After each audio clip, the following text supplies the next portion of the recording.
मैं भी 2001 साल तक एनडीए से अलग रहा, और एनडीए से जब मैं अलग रहा तो कहां कोई मेरे यहां सीबीआई ईडी पहुंची? मेरे यहां तो कोई सीबीआई ईडी नहीं पहुंची। नीतीश कुमार जी के यहां तो कोई सीबीआई ईडी नहीं पहुंची। नीतीश कुमार जी भी विपक्ष के सूत्रधार थे जब हम अलग थे एनडीए से, तो नीतीश जी के यहां तो कोई नहीं पहुंची, हम लोग के यहां किसी के यहां नहीं पहुंची। लेकिन रोपे पेड़ बबूल का तो आम कहां से होए? अगर करिएगा भ्रष्टाचार तो फल तो मिलेगा ही उसका, कांटा तो गड़ेगा ही, मीठा आम कहां से मिलेगा? तो ये तथ्य है। तो इस तथ्यों के बजाय आप कह रहे हैं कि ये जो श्वेत पत्र आया है, ये श्वेत पत्र हमारी पूर्ववर्ती सरकार के इमेज को टार्निश करने के लिए लाया जा रहा है। काहे का किसी का इमेज टार्निश करके? जो तथ्य है, जो सही है, जो आंकड़े हैं, वो सदन के सामने और इस देश के सामने रखा गया है। तो इमेज इसमें कहां टार्निश हो रहा? हाँ, अगर आपने कुकर्म किया है तो स्वाभाविक तौर पर आपको इमेज टार्निश होने का आपको लगेगा भ्रम, आप उसके भ्रम के शिकार हैं। लेकिन अगर आप भ्रम हैं तो उसका क्या किया जाएगा?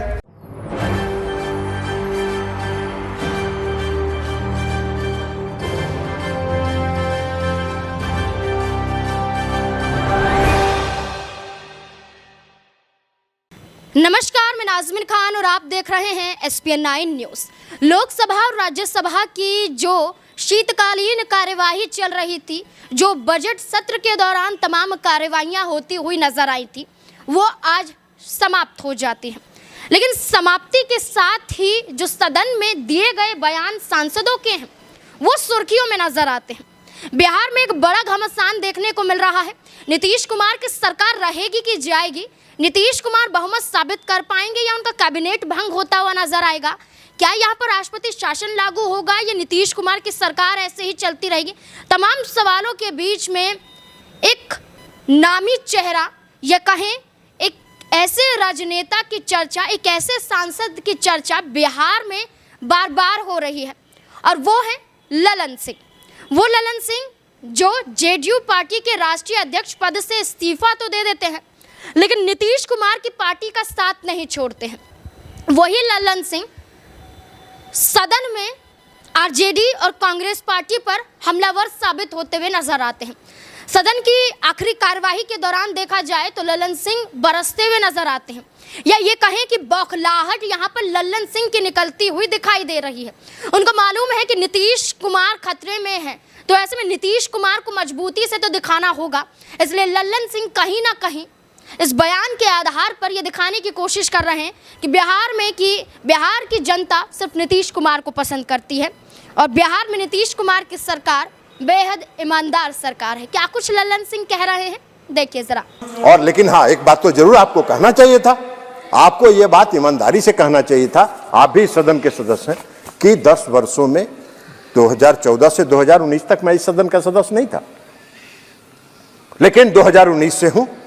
आज तक कोई घोटाले की बात तो आप नहीं कर पाए, आज तक कोई घोटाले की चर्चा तो आप नहीं कर पाए। आप कोई घोटाला नहीं बहुत होता है तो घूम फिर के एक ही आदमी का नाम उजागर करते रहते हैं। अरे भाई, उनसे आपका कुछ व्यक्तिगत है मामला तो जाके बाहर में मिलजुल के सलट लीजिए, बात खत्म हो जाएगा, सलट लीजिएगा। आप यह क्यों संदेश उसको देना चाहते हैं कि मेरे पास आओ, मेरे पास आओ? तो इसलिए यह बात तो नहीं हुआ, आज तक कोई घोटाले की चर्चा नहीं हुई। आप स्याह पत्र लेके आए, हमने अखबारों में देखा। आज आप भी अभी भाषण दे रहे थे, सभी भाषण दे रहे थे, स्याह पत्र की आप चर्चा कर रहे थे।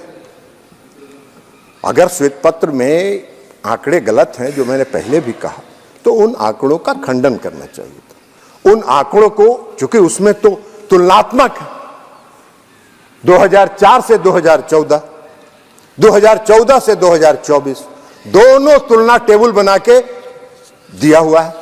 तो टेबल को आप कॉन्ट्राडिक्ट करते, एक एक आंकड़े को आप कॉन्ट्राडिक्ट कर सकते थे, जो आप नहीं कर पा रहे हैं। लेकिन आप कर क्या रहे हैं? फिर वहीं घूम फिर के आ जा रहे हैं, कोई घूम फिर के आ जा रहे हैं सीबीआई और ईडी पर।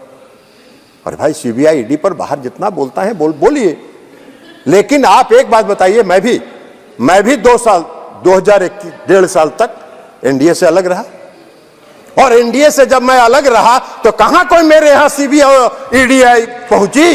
मेरे यहां तो कोई सीबीआई ईडी नहीं पहुंची। नीतीश कुमार जी के यहां तो कोई सीबीआई ईडी नहीं पहुंची।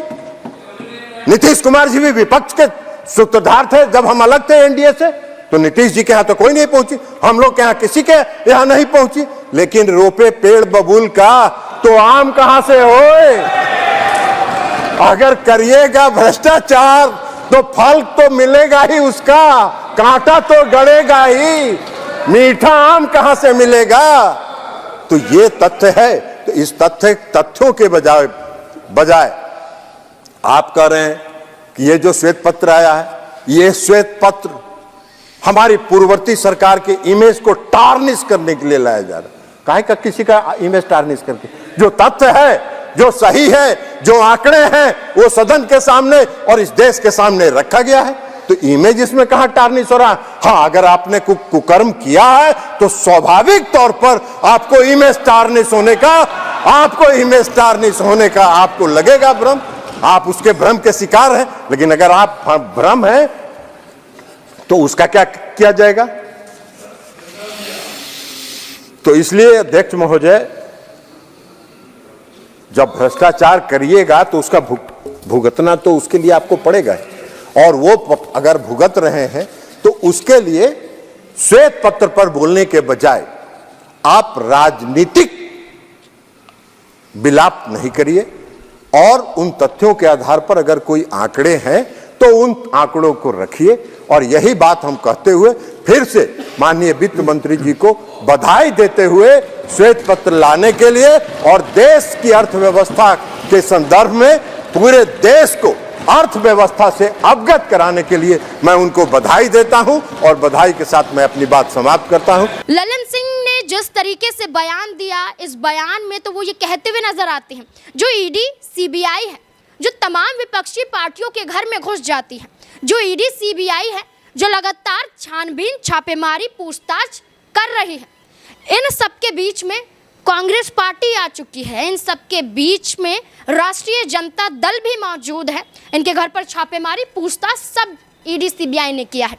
लेकिन नीतीश कुमार यहाँ पर एनडीए के साथ मिले हैं। उससे पहले की बात करें तो कहते हैं कि 1.5 से 2-2.5 सालों में नीतीश कुमार के घर पर तो कोई ईडी सीबीआई नहीं पहुंची है। यानी कि नीतीश कुमार को ईमानदार बताते हुए नजर आते हैं और कई बड़ी बातें कहते हुए भी नजर आते हैं, देश के प्रधानमंत्री की तारीफ भी करते हैं। तो ऐसे में क्या लल्लन सिंह की बौखलाहट निकल रही है? क्या लगता है आपको? या फिर वाकई नीतीश कुमार की तारीफ इसलिए कर रहे हैं कि लोकसभा में कोई सीट उन्हें देते हुए नजर आएंगे? क्या लगता है आपको? कमेंट बॉक्स में जरूर बताएं। देखते रहें SPN9 न्यूज़। धन्यवाद।